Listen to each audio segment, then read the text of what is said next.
Hi everyone, I'm Cheryl and welcome to the Sewing Room channel.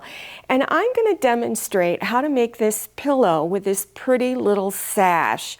Now both these pillows are made out of quilting fabric. This one has a kind of a children's print on it, so it would look cute in a small child's room with a little pink bow on it. It has piping on it, and I used a pillow form inside, which is a pre-made pillow that you use to insert into whatever pillow you're making. This pillow's a little smaller, and I used polyfill stuffing. This also has piping on it. You can make it with or without the piping, and if you want to, you can make it without the little sashing bow on it. Okay, let's get started. Now for your pillow, whatever size you decided you want to make it, you want to cut 2 squares and make sure that you've got that 1/2 inch seam allowance in there. So if you're doing one that's not in my recommended list, make sure you do add a 1/2 inch for seam allowance. Then you also want to get 2 cotton batting or fusible fleece. Now fusible fleece, you just fuse it on to the not so pretty side, the back side, the wrong side of your fabric here that's on the front. Cotton batting, if you're doing cotton batting, you do need to do quilting stitches. Now if you don't know what quilting stitches are, they look something like this. You pick any style you want. If you're not sure how to do quilting stitches, then I will have a link below your YouTube screen in the description section. Just scroll down below your screen until you see the word more. Click on that and that section will expand open and you will see that link down there amongst other links to other types of projects. So before you bring any of your pieces together or put your optional piping on, you do your quilting stitches first. Make sure you have your zipper foot on your machine before you start. This is really important because your project will not come out very well if you try to use a regular presser foot.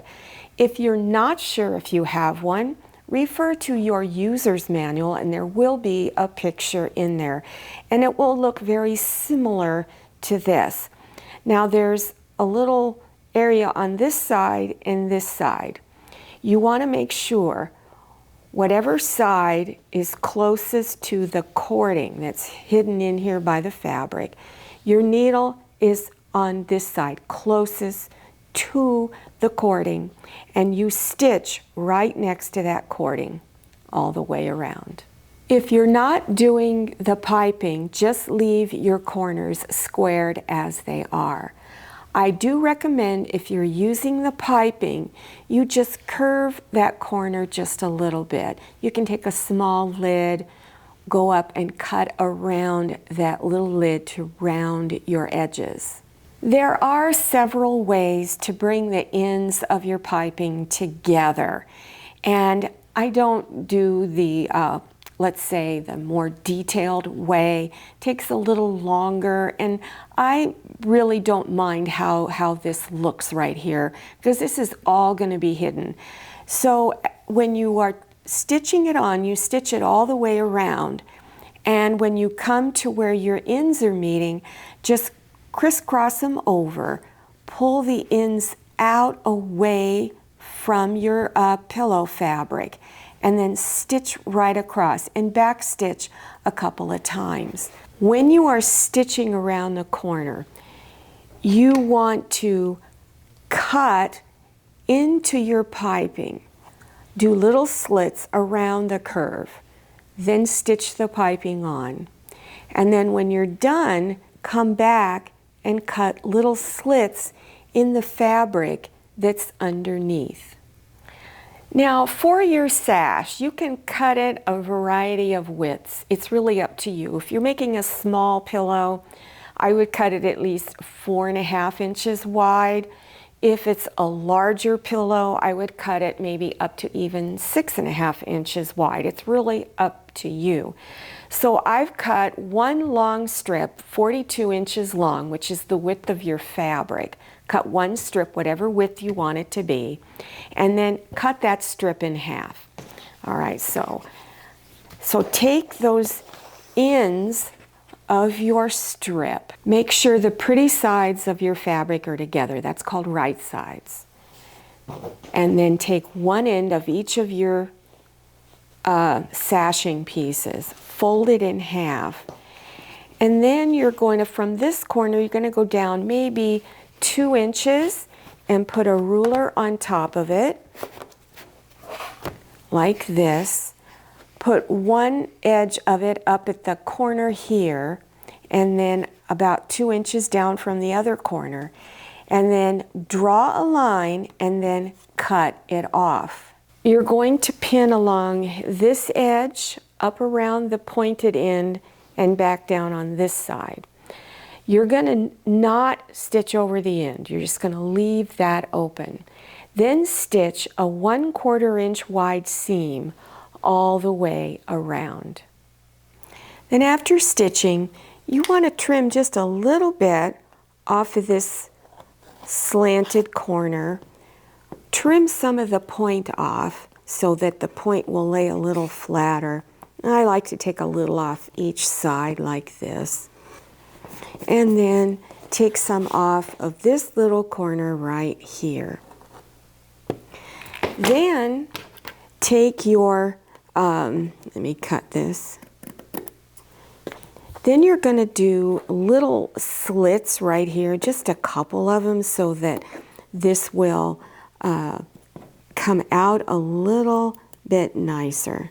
Now go inside of your opening and begin turning it front side out. Now, when you're done, remember you're going to have 2 of these, one for each side of the pillow. Go inside with something a little pointed, not sharp, and just push these little areas out. And then you want to press this flat. Now take your other pillow piece that doesn't have the piping on it. So they're going to take this and fold it in half to find your center point on each side. So just slip a little pin in each fold area so you know where it is. Unfold it, and then take the raw edges where your opening is on your sashing, fold it so you know where the center is. Place that fold right on top of your pin up at the edge. And you want to just fold this sashing in a little bit. And then go ahead and put a couple of pins to hold it down. Take your other sash and repeat that same process. Fold it, put the crease or the folded edge on top of that pin, and also pin it down. Pins are having a hard time going through this fabric. Then fold this edge because you want the ends out of the way. And then just do a basting stitch across here and do it close to the edge, about 1/8 of an inch from the edge. Now place your side that has your piping on it. If you don't have the piping on it, then just go ahead and take your other piece. Also, I want you to notice that I rounded the corners of the other piece that doesn't have the piping on it, just so that it all fits.